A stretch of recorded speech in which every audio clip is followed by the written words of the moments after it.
Genesis, and you're watching Dante's Boxing Nation.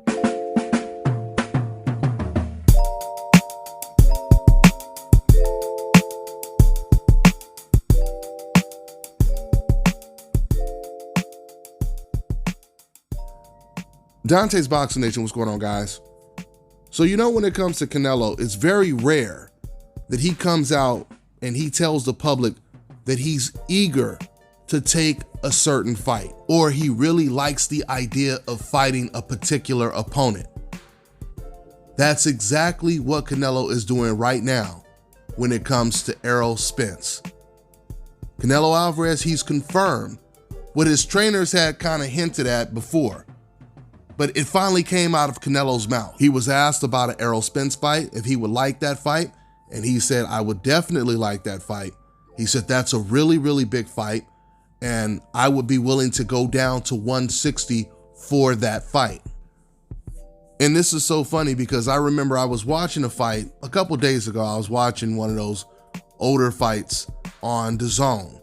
I don't remember who was fighting, but the commentators, Chris Mannix was talking with Sergio Mora. I believe it was Sergio Mora, or it might have even been someone else that was on the panel with them. And Chris Mannix was doing what he always does, is trying to protect fighters on the hope list. He was saying, oh, well, he doesn't have to fight, Andrade or Charlo anymore because he's at 168 and he can't make the weight anymore. And I believe it was Sergio Mora who corrected him. He said, no, it's not he can't make the weight. He'll go down, he can make the weight depending on who the opponent is. And what Canelo Alvarez just said right now completely confirms that. Now, there's no doubt about it. Canelo versus Errol Spence would be huge. But of course, with Canelo Alvarez saying this, he leaves himself wide open for counters because there's just too many questions that need to be answered now with him agreeing to fight someone like Errol Spence. One of the questions is, if you're willing to go down to 160 to fight a welterweight, why wouldn't you be willing to go down to 160 and fight Andrade or Charlo, who are actually champions at 160? Why would Canelo vacate his belt at 160 once Charlo becomes his mandatory, and then basically hand his belt over to Jamal Charlo, not fight Demetrius Andrade, who's the other champion, then move up to 168, but then he's willing to go back down to 160 to fight Errol Spence? It's not making any sense. Now, I welcome the fight. I mean, if we can't get Canelo to fight the guys he's supposed to fight, then we got to take whatever Canelo gives us at the end of the day. I mean, what doesn't make sense is when Canelo Alvarez decided to fight a welterweight in Amir Khan, he could have fought the best welterweights at that time. You had Errol Spence, Keith Thurman, Sean Porter, who were there. And all of those guys would have gave Canelo a very good fight. But he chose to fight Khan. You would think if a much bigger fighter is going to pick a fighter from a much smaller weight class, the least he could do is pick the number one guy in that division. Canelo is willing to do it now at 160, but he wasn't willing to do it when he was at 154. So now we see Canelo Alvarez's vision for the next couple of years. He plans on fighting Callum Smith, which he fights this weekend. After that, he will most likely go after either Billy Joe Saunders. If Billy Joe Saunders doesn't take the Andrade fight, which talks on that has went kind of silent. I don't know if that's good or bad for negotiations. But if Andrade doesn't get that BJ Saunders fight, for sure, Canelo will most likely go after Saunders next. Then he'll go after Caleb Plant.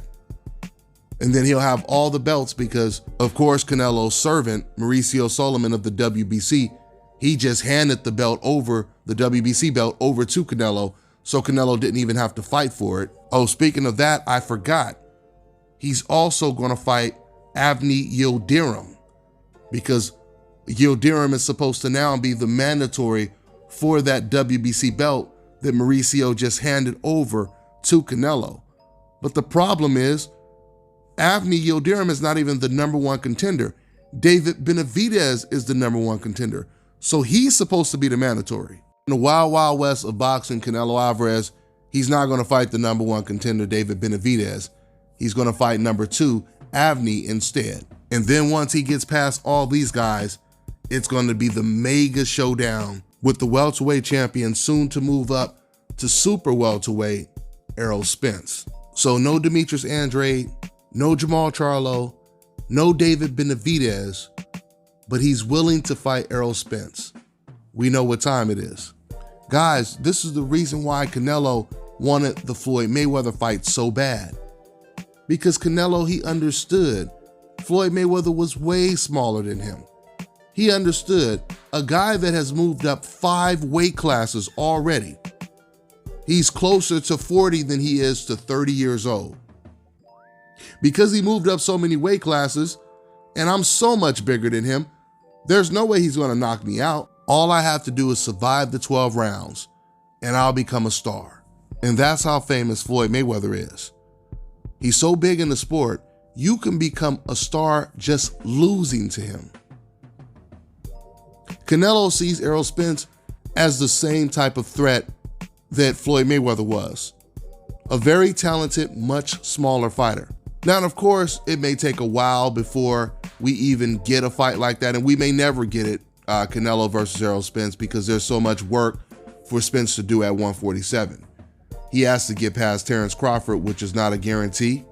He already said he's not leaving the 147-pound division until he fights Crawford. So he has to get past Crawford. He may have to get past Manny Pacquiao. And there's no guarantee he'll get past Manny Pacquiao, the way Manny Pacquiao has been looking lately.